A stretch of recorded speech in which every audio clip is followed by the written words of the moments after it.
Alors, bonjour à tous, en fait je fais la vidéo là pour dénoncer les actes abusifs sur la suppression des enfants enlevés à leur famille.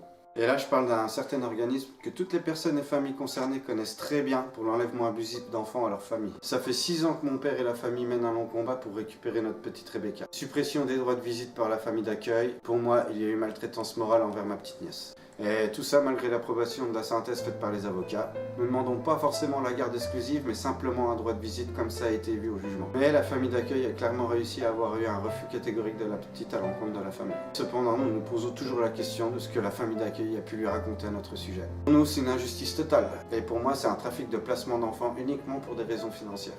Pourtant, nous sommes une famille aimante, respectueuse et sans problèmes sociaux. Et malheureusement, une famille dévastée. Une famille dévastée parce qu'on s'est fait retirer notre petite Rebecca.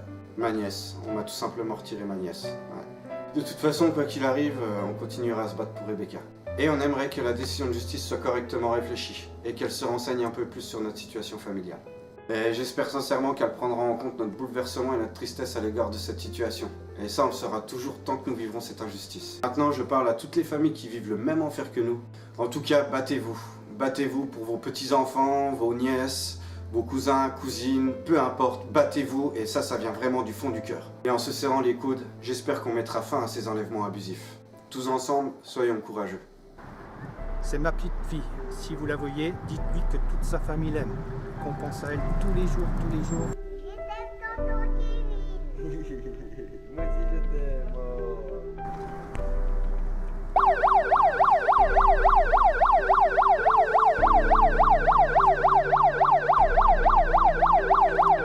Tu reviens, Rebecca, on t'aime! Reviens, Rebecca, dans la famille, dans ta famille. Dans ta famille, tu t'appelles Zimmerman! Justice pour Rebecca. Remplacement abusif. Justice pour Rebecca. On t'aime.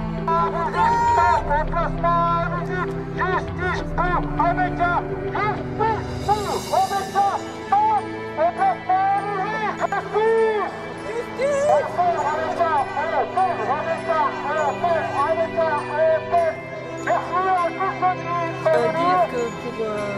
Dire que j'aide mon frère à faire toutes les démarches possibles et on tombe sur toujours la même chose, il faut écrire.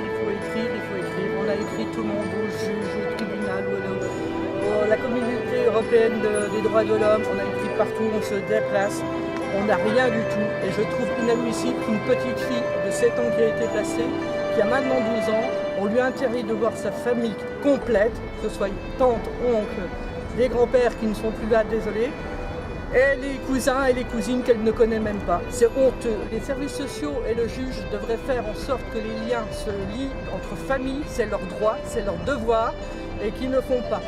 De toute façon, en France, c'est comme ça, la justice a toujours des raisons, et le petit citoyen n'a pas les droits. Elle a des petites cousines qui ont 3 ans et qui aimeraient bien la voir et la connaître aussi. Je voulais vous dire qu'ils sont venus chercher Rebecca, ils étaient 7, sur un coup de téléphone anonyme. Le soir même, elle était placée en famille d'accueil, elle partait au bord de la mer et on a été sans nouvelles d'elle pendant 3 mois. Les services sociaux n'ont strictement pas le droit de placer directement en famille d'accueil. Ils ont 2 policiers. Et le policier a dit, quand il a vu il est rentré dans l'appartement, il a dit, là on est en train de faire une connerie.